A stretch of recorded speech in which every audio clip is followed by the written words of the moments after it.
Being denied and being told you're the offender, that you're the abuser, and the person abusing you is a victim, is enough to make your head spin. I can't even say it. Head spin. Head was spinning while I was trying to say it. As the scapegoated family empath, you must carry the unrecognized intergenerational trauma for your family, toxic shame, the unconscious grief. You're the holder of the difficult feelings for the family. The problem is when you are exhibiting, if you're like a vase that's containing all this and you don't even know all this has been deposited into you, you may actually have a lot of strong feeling expression, and then your family can see you as unstable, emotionally distraught or histrionic, or feeling too much. You're disturbing people with your feelings, and what no one realizes is you may be carrying generations of feelings that have been suppressed and submerged, and that is a heavy, heavy weight on you. And unless you find your way to someone who really understands this, you may carry that weight your entire life.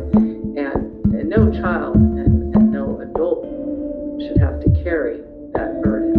This burden really belongs to the entire family, but it ends up on the family empath.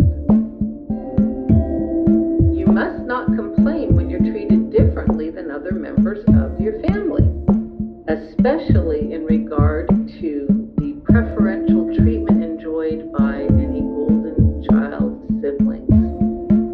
This is the split that happens in these narcissistic and dysfunctional families. Think of the family psyche, the family as a psyche. It's a split psyche, and there's often these extremes of good and bad, black and white. And so there'll be a quote-unquote bad child and a good child, and it's all coming from the systemic splitting or the intrapsychic splitting, actually, of the parent.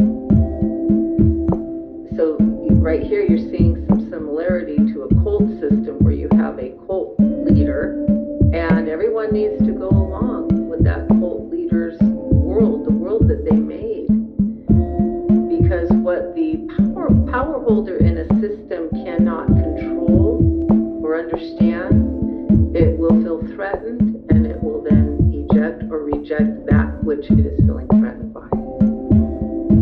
You must stuff down your feelings at all times, especially if your feelings are perceived as being negative in the family power holder's eyes. And this is particularly true in narcissistic families that are tightly controlled, where there might be a highly narcissistic parent or both parents, where appearances are everything. You must tolerate poor treatment and abuse within your family to remain connected to them.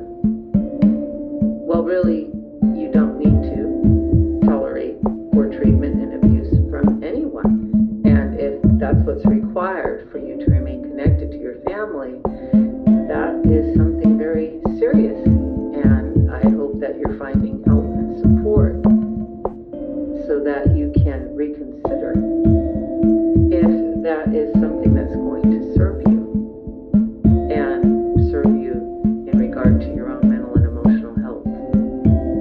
You need to remember that you're in a sense a human projection screen, only the human part's left out.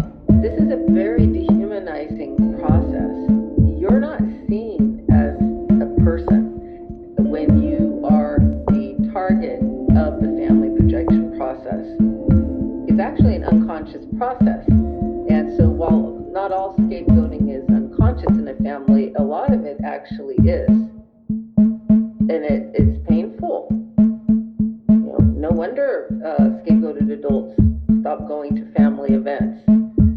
Actually, that's something that may be absolutely necessary if one is to have healing from this type of family abuse.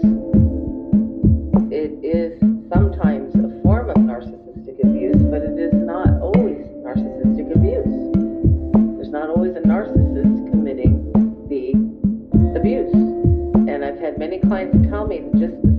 education alone, just starting to understand some of these concepts and some family systems concepts, was their first great step in healing. And awareness is the first step. Psychoeducation is really important. Then we need to integrate that information into our everyday lives, and then transformation can happen.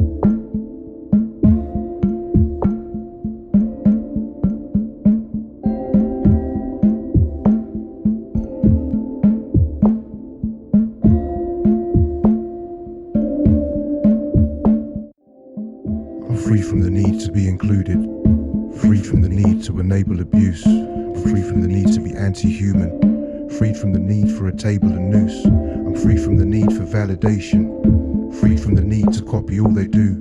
I'm free from the need to wear a false face, freed from the need to warp my voice using auto-tune. I'm free from the need to distort my whole vibe, so I'm freed from the need to pay for views and likes like many do. I'm free from the need to afflict you with any ruse. I'm happy alone, freed from the need for any crew. I'm not free though from the need to be free, the need to be me, and at times I need to be seen.